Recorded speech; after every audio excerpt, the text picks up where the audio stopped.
परम पूज्य गुरुदेव इस समय अपने सूक्ष्म और कारण शरीर से सक्रिय हैं। 2 जून 1990 को परम पूज्य गुरुदेव ने अपना महाप्रयाण किया। हम परम पूज्य गुरुदेव के सूक्ष्म और कारण शरीर से कैसे जुड़े, इसके लिए मार्च 1990 की अखंड ज्योति में गुरुदेव वह रास्ता हम लोगों को बता गए हैं। पेज 57 पर गुरुदेव बताते हैं, गुरुदेव लिखते हैं, उपरोक्त 7 सूत्रों को वसंत पर्व पर परम पूज्य गुरुदेव के आध्यात्मिक जन्म दिवस पर दिया गया विशेष उद्बोधन माने। उनके दर्शन प्रत्यक्ष न हो पाने की स्थिति में भी उनके सूक्ष्म शरीर तथा कारण शरीर की दिव्य चेतन ऊर्जा से संपर्क जोड़ने का इसे प्रमुख माध्यम माने। अब वे 7 सूत्र क्या हैं, यह गुरुदेव पेज नंबर 56 पर बताते हैं।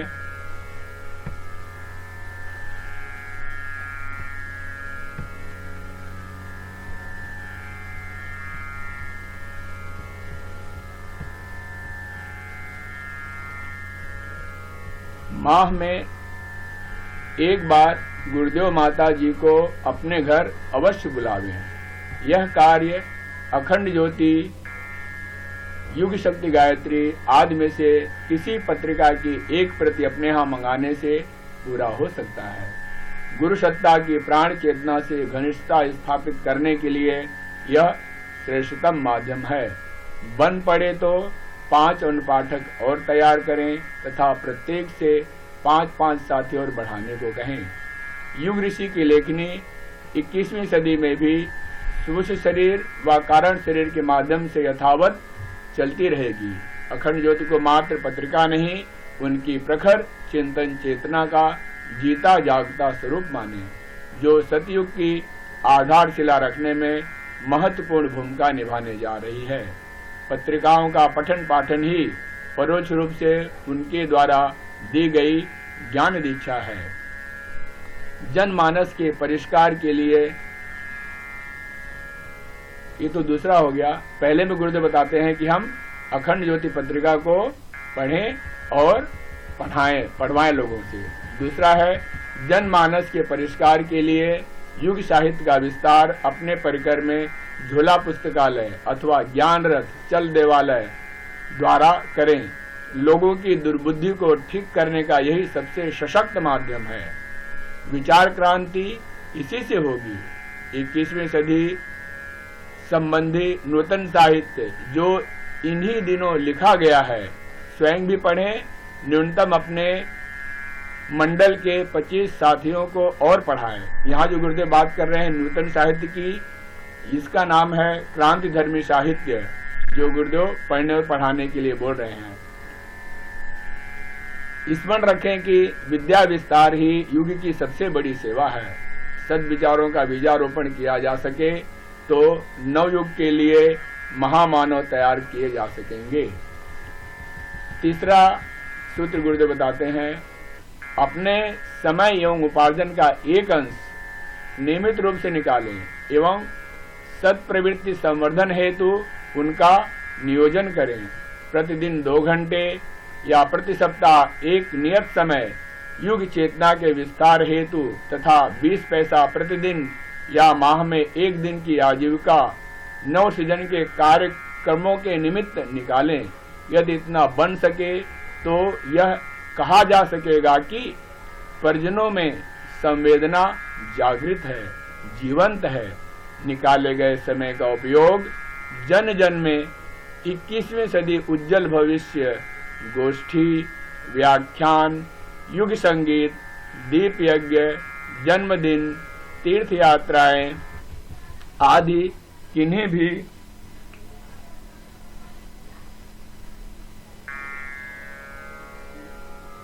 विधाओं का उपयोग अपनी रुचि और सामर्थ्य के अनुसार किया जा सकता है। अंशदान द्वारा उनके लिए साधन जुटाए जाते रह सकते हैं। इस न्यूनतम सेवा साधना में निष्ठापूर्वक लगे रहने वाले कम से कम 1 लाख लोक सेवी तैयार करने का संकल्प है।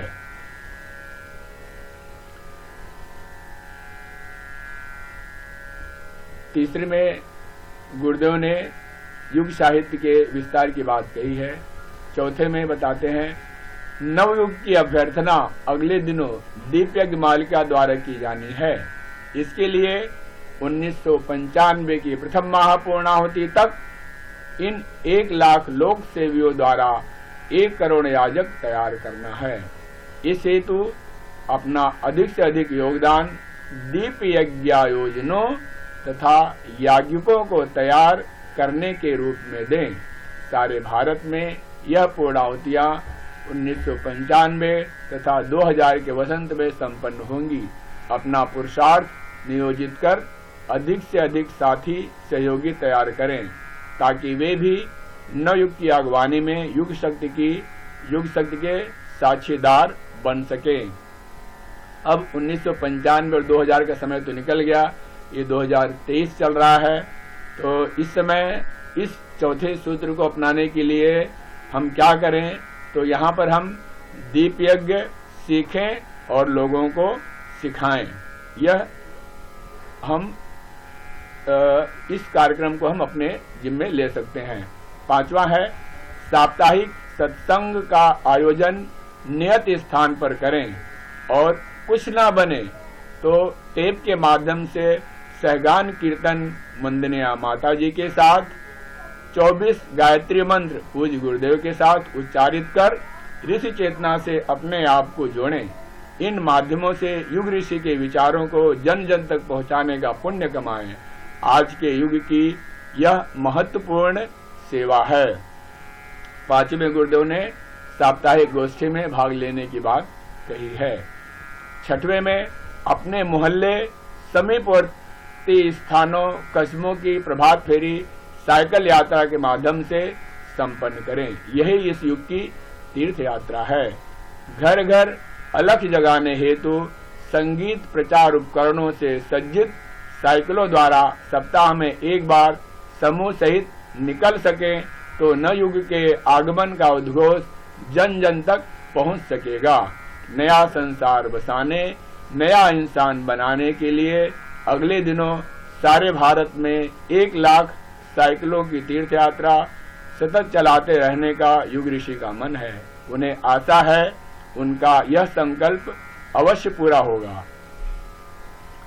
6वां गुरुदेव साइकिल यात्रा के माध्यम से प्रभात फेरी निकालने और अलख जगाने की बात कह रहे हैं। 7वां है महापूर्णाहुति तक 1 या 2 वर्ष में 1 बार सिद्धपीठ सांदकुश की तीर्थ चेतना से अनुप्राणित हों। शक्ति संचय बैटरी चार्ज कराने के लिए किसी एक सत्र में सम्मिलित होने का संकल्प लें। संभव हो तो अपने जन्म दिवस यही मनाएं। स्मरण रखें गुरुदेव माता जी की प्राण ऊर्जा इस तीर्थ परिकर में विशेष रूप से आगामी 10 वर्ष तक और तदुपरांत 1 शताब्दी तक घनीभूत रूप में विद्यमान रहेगी। यह गुरुदेव का स्पष्ट निर्देश है। सन 2099 तक या 3000 तक गुरुदेव शांत कुंज में विराजमान रहेंगे। यह घोषणा परम पूज्य गुरुदेव कर गए हैं। वर्ष में 1 बार आने से यह लाभ मिलता रहेगा जो उनकी साधना में भागीदारी से किसी को मिल सकता है।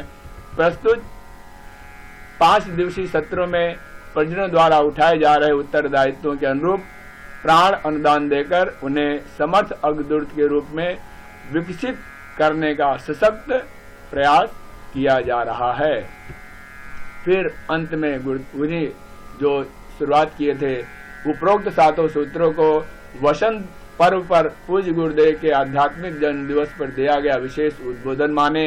उनके दर्शन प्रत्यक्ष न हो पाने की स्थिति में भी उनके सूक्ष्म शरीर तथा कारण शरीर की दिव्य चेतन ऊर्जा से संपर्क जोड़ने का ऐसे प्रमुख माध्यम माने। ध्यान रखें कि अभी तक महाकाल की शक्ति से किए गए सभी संकल्प पूर्ण होकर रहे हैं, अतः अपने को अर्जुन, हनुमान, शबरी, केवट की श्रेणी में रखते हुए निमित्त मात्र बनकर श्रेय अर्जित करने का यह सौभाग्य हाथ से न जाने दें।